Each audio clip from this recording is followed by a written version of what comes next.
Good evening, everyone. Welcome back to the Abundance Tree podcast. I'm your host, Janice Luke, and I'm accompanied by my lovely co-host, April Capri. What's up, April. peoples? What's up, girl? Janice. You look really nice. I'm digging that blouse, girl. That's dope. I love it. Let me pop You my look really nice. Let me stop. Right? You need to. You look really nice. Look nice. Thank you, girl. You do too as always. You got the Thank curls you, girl. flowing. I'm a little bit kind of laid back today, kind of, non-formal today, but thank you. Nothing is wrong with that, girl. Like, as long as you're comfortable and you still pretty, so let's go. Oh, we both beautiful, girl. I love it. I love it. We got a So beautiful guest today. awesome. Tell me, let's talk. Let's hear about it. Hear about it. So he is a visionary leader and he's at the forefront of the innovation in Web3, e-commerce, and AI-powered matchmaking. As the president of ShopX, he spearheads transformative initiatives to revolutionize online shopping experiences.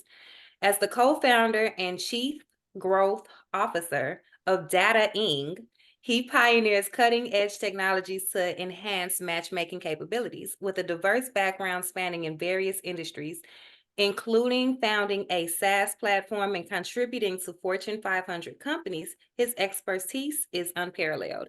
Notably, he has made significant contributions to Snap Ads algorithm optimization and supported Carnegie Mellon University's dark matter research. Wow, he is really deep in the tech with this. With a relentless drive to make the world a better place and insatiable intellectual curiosity, our guest is committed to pushing boundaries and driving a positive change. Join us as we explore his remarkable journey and vision for the future. We have Eric McHugh. All Wow. right. Wow, Wow, Eric. that was a mouthful. Hey, Eric. Very, There he very is. impressive. Hi, Eric. Well, long time no talk. How you two doing? I know, right? Good. How are You you? have an impressive resume. Oh my God. It is a resume, just like everyone else's. But honestly, thank you so much for having me. I'm really grateful. Thank you Well, for being grateful. here. Yes, we're so grateful that you came on with us. So, what do you like to share with us? Let us know about your journey. Yeah. Sure. Well, first off, it's nice to meet everyone. My name is Eric. I'm 30 years old. I'm blessed to be living in beautiful Southern California. My main hobbies right now are chess, Muay Thai, reading, anything involving the sun. I love the sun. The sun is great. And meditation. And this would be my plug. I just got back from a 10-day Vipassana meditation retreat in Joshua Tree, California. It was a beautiful, transformative experience, completely free. They have centers all across the United States. So if that's something that even mildly interests you, would highly recommend you look it out, check it out. Again, it's completely free. You show up, room is taken care of, food is taken care of. You just show up and do the inner work. It's not easy, but it's worth it. And Whoa. yeah. So Wow, I that was Only in Joshua much. Tree, California? No, so the method is Vipassana, and they have centers all across the United States and throughout the world. So it's the method of meditation. It's the one that the Buddha used to reach enlightenment. So the way it works is for the first, so it's 10 full days. You meditate all day, like you wake up at 4, meditate, breakfast, meditate, lunch, meditate, discourse at the end. So for the first 3 days, you focus your attention on the area around your nostril and your mouth. And after doing that for 3 days, you start to pick up different sensations. Mm-hmm. And then from there, you just scan your body back and forth, every inch of your body. And what this does is it extracts the traumas that you've stored in your body throughout your whole lifetime. So just like if you're a NASA scientist and you needed to send something into space, you have a piece of metal, you need it 100% pure, you'd run it through magnets, and the magnets extract impurities. That's what you're doing on a spiritual level. So again, highly recommend. And then you close the meditation by storing all your energy in like your crown chakra, and then you wish peace, love, and happiness to everyone in the world. And it's just a great feeling to do that. And yeah, again, fantastic experience. Highly recommend. I think the more people who do it, the better we will be as a collective. So I always like to throw it in whether people ask it or not. Wow, that sounds Wow. awesome. I bet you felt so relieved and relaxed after that. Oh, no, I felt great. I have a spiritual practice. I now practice every day. The people there were, it's an interesting bunch of people who attend these type of things too. But I Yeah, yeah, bet. like I felt great. But during the class, it's pretty challenging to be honest. It's not like easy to sit and in noble silence is no talking, no writing, no nothing, no even looking at other people, because it's one long meditative practice. So like for example, if I were to meditate for an hour right after this podcast, right after that hour, I'll probably go on my phone, talk to someone, check emails, do whatever, reconnect with society. But with this particular method, you don't do that. So like even after you're done like meditating, the inner work doesn't stop, which I think is important. But yeah, great experience. Highly recommend. Wow, because I Wow. really struggle with any type of even like short meditation, like 5 minutes. Yeah. My mind is like going like 70 Well, billion places like at all times. So that's really cool. And like I love the well, fact that it's free because it's open to anybody, yeah, yeah. So I love, And I and again, like that. I was the same way. But after when you're there for 10 days, you kind of learn how to deal with your mind jumping around. But the structure of the class, it's completely free. They have a main center in India, but each center is completely independent. So the Joshua Tree is independent from the wherever one, and it's completely donation based. So as an old student, you have the opportunity to donate, which I do because it had a great value in my life. But let's say you wanted to donate, you wouldn't be able to because you're not a student of the course. So it's run donation based. All the servers, all the people taking care of the facilities are old students who are looking to give back. So everything's a give. It's like a giving mentality where it's like, okay, I trust you. We're all in this together, and I like that environment too. Because and again, like being in the class is divided into like women and men, but everyone's in the same meditation hall and being around that type of energy for so long, everyone do the same thing. I think that in itself has like a powerful effect. Hmm. Wow, that's awesome. It is I caught, awesome. what caught me too was that you can kind of deal with some of the traumas of your life and like let it all Oh, go. yeah, Because so many people it have goes, trauma. it goes deep. You start It thinking goes of just deep. stuff that, Yeah. yeah, they have crazy dreams. Like some people have like Oh, wow. gnarly sensations, gnarly attacks. Because again, like it's stuff you haven't even thought about. It's like a reset button where I think in meditation, if you just think of your mind like an email box. So like you mentioned in your meditation, April, when like you haven't checked your email, you haven't opened your email box your whole life. So when you open your email box, there's like a billion emails. You're like, oh, this. Whereas when you're meditating, you're just addressing each email individually. And after doing it for long enough, your mind becomes clearer, becomes calmer, and then you're just more accepting to like, okay, I have no more emails to address, and it becomes easier. But when you first start, like your mind, it goes everywhere too. You're just like, oh my God, this is kind of hard. But after a while, you just kind of relax. So what helped me is it helped me come to the realization that everyone's base state is peace, love, and happiness. So if that's your base state, how do you go back to your base state? You don't have to do anything because it's already within you. So you just relax into that and then you become really happy. And so it's whereas like instead of like, I need to be happy, I need to get this Lamborghini, I need $5 million, I need this whatever family. It's like, no, that's going outer to get the happiness, but to become happy, you just relax into what you already are. And then that's a different way. I think it's a much easier way to get it too. I love And of it. course, I my love it. laptop is dying as you're speaking about focusing. Yeah. I need to reach Classic. over to plug it up. I'm sorry about that, but no, that sounds totally awesome and like much needed because it's so much stress and trauma and just Yeah. people just seem so much edgy, especially like after COVID. So much more edgy, especially after COVID. And I think that's really it's really it's really good just to even know that it exists, you know what I mean? Because I think therapy kind of deters people because it's so expensive or can be expensive. Yeah. So I think that it's something that's free and accessible to people. I think that's awesome. Thank you for sharing. No, of Yeah, course. I love how you said just now that you can kind of fall back into who you already are. Because I know with me, the traumas that I've dealt with more recently, the last couple of years, I've been a couple of years ago, I kind of was lost about who I was at one point, and so I really love that this is kind of a place to get you back focused and to realize who you really are and who you already are. That's already within you, the happiness and things. So that's so powerful. That's awesome. Yeah, Yeah, thank you for that. of course. Happy to help. Yeah, yeah. So, can you tell us more about like what like ShopX is? What's your Yeah. projects there? So I'm working on a couple projects, and I guess this would go to your inner purpose and the outer purpose. So to quickly summarize, I think everyone has the same inner purpose, whether they know it or not, and our inner purpose is all the same, and that's to raise our own level of consciousness. Because if I raise my own, it raises those around them or around me, and then if theirs are raising, it raises those around them, and it creates a nice little positively upward spiral. And I think as a collective, that's all helpful. So that's the inner purpose. And again, if you think in terms of energy, frequency, vibration, when you're saying you're sad, when you're happy, when you're angry, whatever, you're just saying I'm at a certain frequency. So if you're shameful, you're at 30. If you're angry, hateful, whatever, you're around 150. But if you're in love, joy, peace, you're around 500.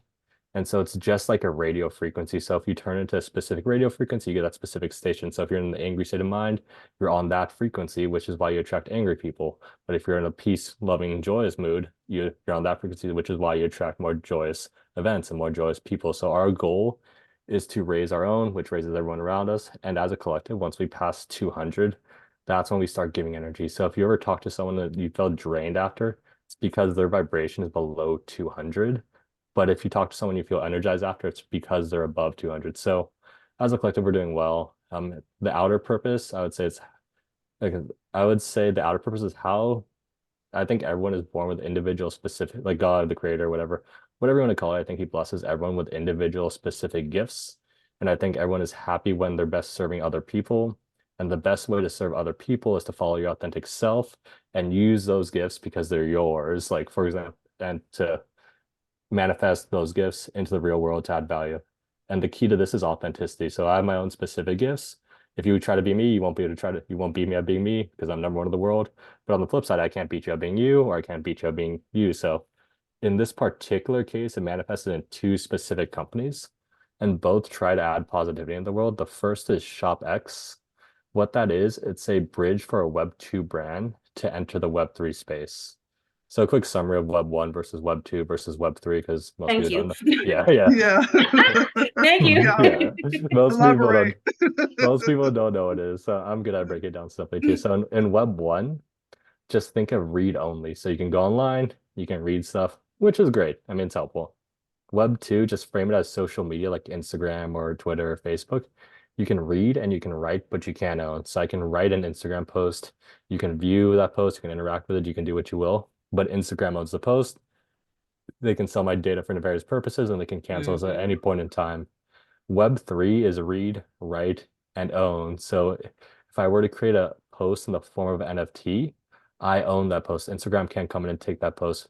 If I were to gift my NFT to you, or you were to purchase that NFT, there's now a connection between me and you, and we can send value each other's way without a third party interference. So my area of expertise is e-commerce. So if an e-commerce brand were to do that, you purchase one of the NFTs, you now have the NFT. I can send discounts, early access to products, in real life events to your NFT. And if I wanted to take back the NFT from you, I wouldn't be able to do that. If the government wanted to take back the NFT from you, they wouldn't be able to do that. Amazon, they can't take it away from you. So I think that's a really powerful concept, especially if you extrapolate that to money. Whereas like imagine like a banking system where the government can't be like, well, you haven't paid your taxes. We're taking half. Or hey, you talked about the wrong thing on a podcast 4 years ago. Well, we're taking all your money. Like they can't do that in a Web3 system, which is I think why they're fighting so hard against that.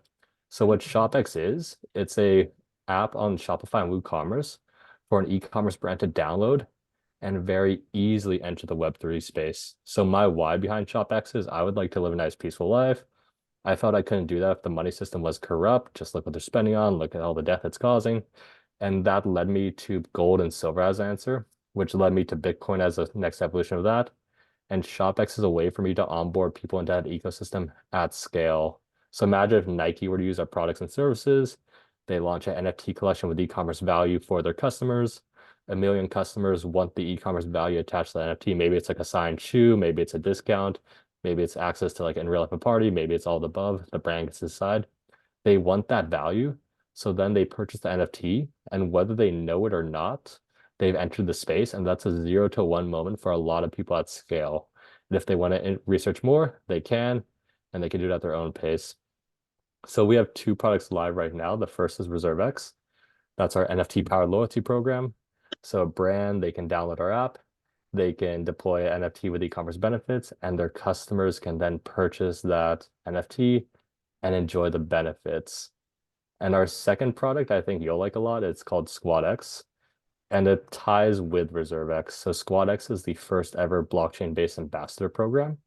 So just like Twitter pays its creators from their ad revenue, we pay our community for helping our ecosystem grow from our ReserveX revenue. And the logic behind that is it's better to give than receive. And this creates a nice positive energy spiral around ShopX. So like, for example, as ShopX signs more and more brands get more and more sales. The customers are happy, the brand's happy, ShopX is happy. We're earning revenue from each brand sale. We give half of that to our community. So they're happy, they're posting about it, they're telling other brands to use us. The other brands are listening to them because they're customers, thus getting more and more brands for the community. So it creates a nice little upward spiral. So that's what ShopX is. Do you have any questions before I dive into the other company? Wow, that's interesting. Essentially the Web3 is this everything's like it could be products, it could be services, it could be like you said discounts. It's all you said it's on an NFT. I kind of know what an NFT is. People put like artwork and things like that on these NFTs. Is that this kind of the same thing? The Yeah, same so concept? what an NFT is, just think of it like a non-fungible token. It's essentially Okay. digital scarcity on the internet. And so it's Mhm. programmable data. So however someone wants to create an NFT and add value to that to the creator, they can. So in the e-commerce example, they can add products, they can do whatever. But if you're an artist, you can add art. If you're a musician, you can add music, you could add songs, you could have exclusive access to like concerts, Coachella.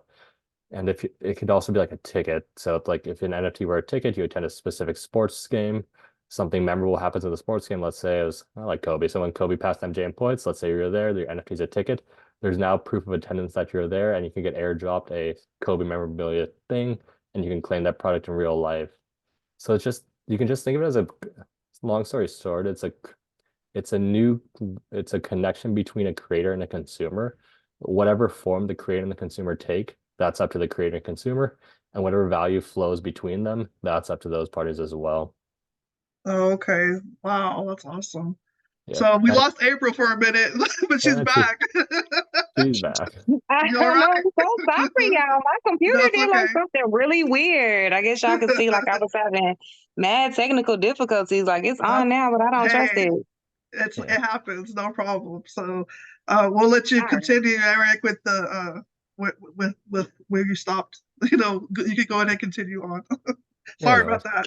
Oh no, don't even mention it. And Okay. so I think it's important to understand for Web3 to be successful, it has to be all done in the background. So my mom needs to take out her phone, tap, tap, the NFT does its thing, she gets her product, she's happy, the merchant gets paid, and no one needs to know what's going on in the background. So we're all still working in the building stage to put the pieces together. But I would say in like 5 to 10 years, Web3 will be a thing. No one will care what about it because it's just working. So It's that's what just we're all. yeah, they're just gonna get their products or whatever just like normal, correct? But Correct. Yeah. So like okay. it's just yeah, just like you go to the bank, you don't need to know how it works. All you need to know is your money comes out. Good for you.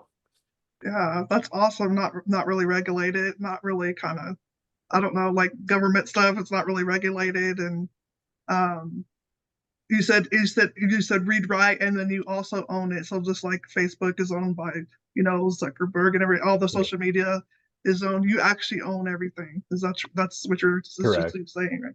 That's It's an awesome. it's an internet owned by builders and creators, and it's the internet owned by users versus governments and corporations, which is why there's been some pushback as of late. But I think it'll eventually win because I think it's better for humanity as a whole. But like I said, there are two reasons people aren't using it right now. The first is user interface. So if any person without crypto experience were to try to interact with Web3, it's kind of challenging, to be honest. I wouldn't tell my grandmother like it's doable, but it's just not ready for mass adoption yet. And the second reason is incentives. Like there's no real reason for a lot of people to enter the Web3 space. But the plus side is Web3 is composable. So what composability is, that's essentially the compound interest of software. And what that means is everyone builds off of each other's solution. So once someone figures out something else, someone builds on top of that, and it sets the stage for exponential growth. So right now, the larger brands are dipping their toes in, like Nike, ESPN, all of them. They launch like small collections to see how it would go. But once, let's say, for example, Nike goes all in, like, okay, we finally have to do this. They have the resources and incentive to create a good customer experience for their customers. Like they're not going to send their customers to something janky. And then once Nike goes in, everyone knows how to do that. They can copy and optimize their solution. And on top of that, once Nike's in, Reebok has to get in, Adidas has to get in, and then all the pieces start flooding for it. So it's like it's a gradually then suddenly type of movement where it's like it's not really happening, and all of a sudden it's like bam, everyone's in, Gotcha. and then it's just in the background. Right. So you mentioned Bitcoin. So is this going to be all run by the Bitcoin and Ethereum and all the other kind of, or is it, can you, I guess you can transform it to dollars or something? I'm not Yeah, sure. so Okay. yeah, so in the end, you'll be able to transform it to dollars. Like, and Mhm. like for example, for our specific service, if you're a customer, you wanted to purchase a Nike NFT, or let's use Fox for example, because that's an actually a client we're using. So Fox is our biggest client. If you wanted to purchase an NFT from Fox or any other Shopify brand, you could purchase it in Bitcoin or Ethereum, or you could purchase in Ethereum. But as Mhm. a customer, you can also purchase in credit card because we made it simple for you. And ShopX's specific platform, we work within the Shopify rules. So we're a Web 2.5 company. So let's say hypothetically, a brand launches an NFT, they attach a product to this NFT, meaning only NFT holders can purchase that product. That's what we call token gating. So if both of us land on the brand's page, I have the NFT, you don't, you could try to purchase the product, you could try to add it to the cart. It would say, no, you need this NFT to gain access to this. If I have the NFT, it scans my wallet, says, okay, Eric has access, you're good to go. And then we proceed to the normal checkout. So whatever the brand has in play, like in terms of payments, in terms of retention emails, we don't mess with that. And to answer your question, I think I think Web3 will be a crypto-based internet, but all these transactions have to happen in the background. So for example, my mom needs to take out her debit card. She needs to be able to transfer her Chase US savings into a stable coin, as we call it. The vendor has to get that stable coin and then transfer back into USD for their purchase. And there are companies like Chainlink and others are all building towards that. But like I said, for Web3 to be successful, that's no one's going to know that's happening. It just kind of gets done. Okay. How Very do you interesting. access Web3? Because I've heard of it, but I'm not gonna lie, I don't understand like a lot about that space, even crypto or I remember when the NFTs came out and I was trying to get it, but I got it, but I still don't get it. Yeah. How do you access something on Web3 and like what platform, is that I guess is it like, because I know the dark web, you have to be on like a different server and I never really got too deep in the weeds with it, but is it accessible to people? So it's moderately accessible to people. So right now, if you wanted to purchase an NFT, or so the best way, I mean, it depends if you're trying to buy an NFT or buy crypto. Buying crypto is very easy. You can just create an account with Coinbase, buy your crypto, bam, you're done. But Web3 is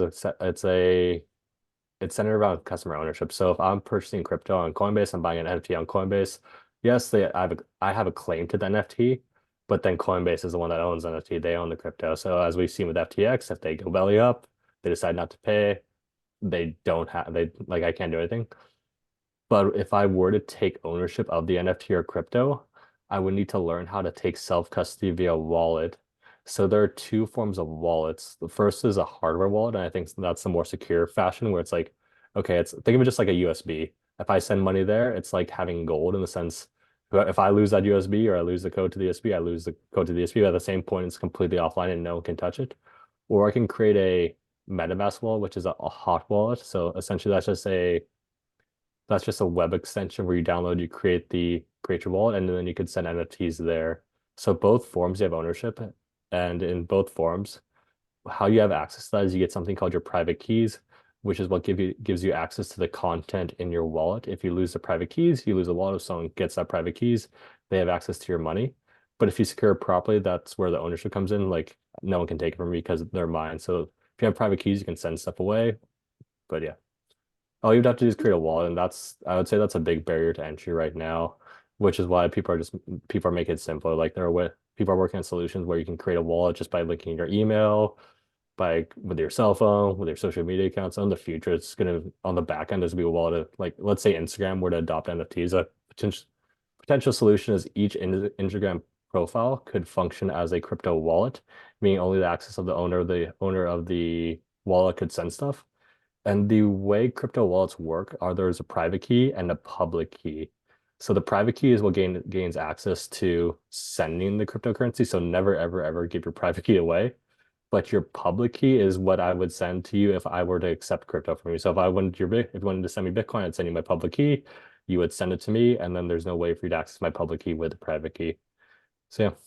And there are also like domains like so there's a bunch of like new, like, we got .coms, whatever. There's domains like .eth where it's like Eric McHugh.eth. So that functions as a website domain, but it also functions as a cryptocurrency wallet. So Like if Nike wanted to accept payments directly to their website domain, they could do that. If Cherry wanted to accept donations to the domain, they could do that. And again, it's all still clunky. Nothing's really fitting right now, but in 5 to 10 years, it'll just all work and make sense. Wow, that's How does awesome. this tie into the metaverse? Because this is Okay. kind of interesting to me. Yeah, Is so it I've in been the same space or is it different? related. So I would say, so back to our Web3 example. So I like to joke that Web4 metaverse, I would say, is 15 to 20 years out to being massively adopted. Web3 is like 10. So Web4, I would say, is the metaverse tied in with AI, VR, AR, and just everything. And I would say Web5 is everyone's had enough of that, where they go, I need to go back out of the sun. So Web3 and this is something ShopX is working on. So the Web3 and metaverse tie in very closely together, because if you think about it logically, one of ShopX's solutions is to attach NFT to each individual product SKU. And that one-to-one relationship, so one product, one NFT, is perfect for the metaverse. So let's say hypothetically, I purchase a Nike sunglasses. In real life, I claim that NFT with it. That NFT could fall to my metaverse avatar, and that metaverse avatar gains access to that NFT so they could get the sunglasses in the metaverse. And because they're unique, token to like the Nike product, that NFT in the metaverse could give me access to like the Nike Lounge or whatever Nike events holding. So there are ways to play around with that. And vice versa. If I were to purchase something in the metaverse, let's say I purchase those glasses in reverse, I have the glasses, my avatar has them, but my wallet claims that NFT attached to that. And then I can go to Nike's store and like with our token gate example, it's like, okay, if you have access, if you have this NFT, you can claim this product. If you don't, you get rejected. So it's a pretty easy way to bridge that. And there are more practical solutions too. Like, for example, the NFT, just think of it like a barcode in this example. So if Nike were to attach 1 million NFTs to each individual product SKU, they can see when the product is sold for how much. So they'd be like, okay, sold once, twice, thrice at each date for this amount of money. And they can program in royalties for them as Nike. And on the customer side, they benefit because they can trace the NFT because it's verifiable on the blockchain. You can't change it. They can trace that product all the way back to Nike to ensure it's legit. Wow, that's awesome. Some deep stuff. Yeah. Yeah. And you know what, like how I guess I want to know kind of like how you got interested in this I guess attracted to this space. And it's kind of like a double-sided question, because how important do you think it is that just everyday people, because I ain't gonna lie, I'm still struggling with Web 1, just Yeah. like doing certain things on Exactly. the internet. I don't And know if here I'm come into you 2 or talking 3. about Web 5. Right. Huh? I don't know if I'm in So, 2 right now. But yeah. like, right. I'm kind of like stuck between 1 and 2. And so like to even grasp the concept of, just I don't even know like the technical terms before Web 5, and like you said, like even though it's far out, how did you get into the space, and then how important do you think it is for regular people that don't really know, like me, to kind of know at least the basics behind it, if that makes sense. Yeah, so I got into space. So my first job out of college was at Snap helping craft the algorithms. And my second job was as a bankruptcy consultant. So during my second job, that's when I was really going down the deep dive with Bitcoin. That's when I was like reading everything I consumed, listening to all the podcasts, which didn't all align with the ethos of the consulting company. So during a bankruptcy process, there are tiers of creditors: tier 1, tier 2, tier 3, tier 4. Tier 1 gets paid out first, then tier 2, then tier 3, then tier 4. Obviously, me, you, and the normal people are on tier 4. And so that means like as a company, we build out hours to a company that was going bankrupt. So we were taking money away from the tier 4. So I decided to quit that job and then start going to cryptocurrency meetups. And that's where we met the original ShopX team. And we've been building that ever since. In terms of how important it is for you to understand, honestly, I wouldn't say it's that important. I mean, it's good to know. I mean, if you're trying to build something, it's always good to know what's coming down the pipe. But like I said, for Web3 to be successful, it just has to be done all in the background. So if it's not able to do that, it will most likely fail. But if it's able to do that, it'll be just widely mass adopted. So at that point, whether you know it or not, you'll be using Web3. But if you are interested in getting into it, I would say the most important thing is learning how to properly secure your cryptocurrency or NFTs. So that'd be step 1. Now, is this something like if people that are in the e-commerce space, like have Shopify stores or Etsy stores and things, they can get connected with you and connect their stores to ShopX? Yeah, so we built within Shopify and WooCommerce. So it's very Oh, simple. okay. All you have to do is search up the ShopX app. You download the Mm. app just like an iPhone app. You create an account, and then you get the right amount of tokenized software licenses. Once you have, so our tokens are, they actually function as tokenized software licenses, which are the first of its kind, but you get the right amount of those, and then you gain access to the app, and then directly within your Shopify app, you can launch your first NFT collection. So with no coding expertise, so both of you will be able to do it too. Just it's two simple forms like picture, Okay. name, pricing, all that, just basic information. You would then deploy your NFT, and then since we directly link within Shopify, within your Shopify app, it's like, great, collection A has been deployed. What do I do next? Oh, click add products. And since we're already on your Shopify store, you see all your products. You can decide which ones to add to the NFT for what date range, for how long. And again, you can change it, you can update it, you can add new products, you can take away products. It's all up to you at that point in time. Wow, that's great. I love it. So we have a few minutes left. Can we get into the data-ing? Yeah, What let that me is? Yeah. Yeah, what is that ing? Is it so data-ing or data-ing? Yeah. Data Inc., it's the first ever AI-powered matchmaking service. So what we do is we'd auto-generate a profile for you based on your social media that you would link. So I would link my Instagram, all my like YouTube, Pinterest, Spotify, all that stuff. It creates a profile for me. Then it gives me matches based on what it thinks so like. So it would use pattern recognition, like, okay, Ashley, Kimberly, Jane. Oh, tell me more about Jane. Okay, she linked her LinkedIn. She went to a four university just like you. She's the youngest in her family, according to her Facebook. You're the oldest. Our pattern recognition software says that would work. You follow the same YouTube artist. Oh, did you know that you both follow this one obscure artist on Spotify? Oh, did you know they have a concert coming up? Would you like me to suggest a date with Jane? Great, we go on the date, we fall in love, get married, all that good stuff. And then it can function as a dating app butler. It's like, okay, you guys haven't been on a date in like 3 months. Maybe we suggest this date. It's the place you had your third date. There's 50% off ice cream, whatever. So this solves problems presented by the normal dating app industry. So the three biggest problems that we solve are A, in the dating app market, the top 5% of users get access to everyone on the app. This creates a skewed marketplace. The second problem is, let's be real, dating apps are just, they're physical based. It's like hot or not, swipe left, swipe right, based on like a 30-second run through their picture. And the third issue I think is the hardest one to deal with. It's the actual incentive structure of the dating app.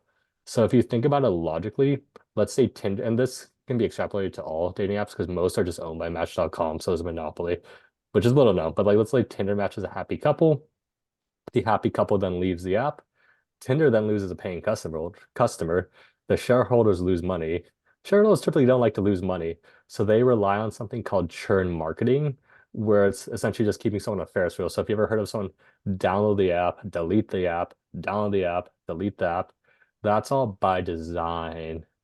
So what dating does is, I think we're the opposite of Tinder, is like we want to put our users in the position to succeed. So we set matches based on what we think would work based on the back end. So like for example, that Spotify example, that and what I mentioned earlier, that set the date because of that and suggested that. But let's say it didn't do that. It still matched because of that. So it could come up organically that, and that's just another connection point with the other person. And the cool thing about our app is the longer you're on Tinder, the longer, like, more likely you're going to stay on Tinder. But the longer you're on our app, the better position you are to get a successful match. Because think about, like, it's an AI. The longer you're on it, the more people are on it, the smarter it gets. So I think everyone's into everything. Like, you can't tell what someone's into. It's like we're gonna start off probably with saying matching people with similar people. Like for example, me, it's like, okay, similar. I say no, similar, no, similar, no, similar, no. And then I'll be like, okay, well, this person's clearly not into someone similar. Let's throw them a curveball. Let's try someone opposite. Oh, I say yes to that. Then it picks up on that. And then it gives me more matches towards that. So the more no's you have, the better you're crafting your algorithm for yourself, and the scales per person too. So it's, again, it's what AI really is just pattern recognition at scale. It's like, think of that like times 10 people, times 20 people, times 100 people. It's going to get really smart at matching people really quickly. And we're also building into the AR. So it's going to be one of the first dating apps in AR.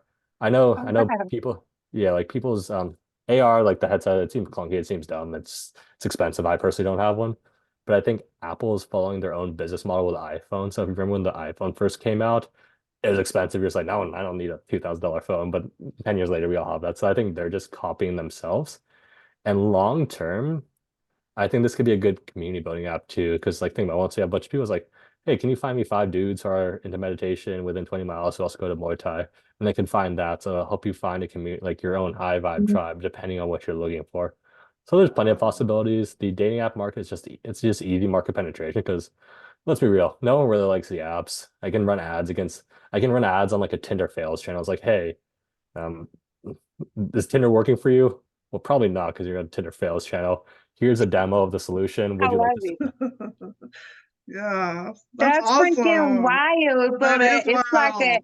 like a AI relationship coach that Yeah, gets to know you and kind of Yeah. scrapes all the information of the other people and it's just like, yeah, this one might work, this one should really work, this one is a no, before you even waste your time.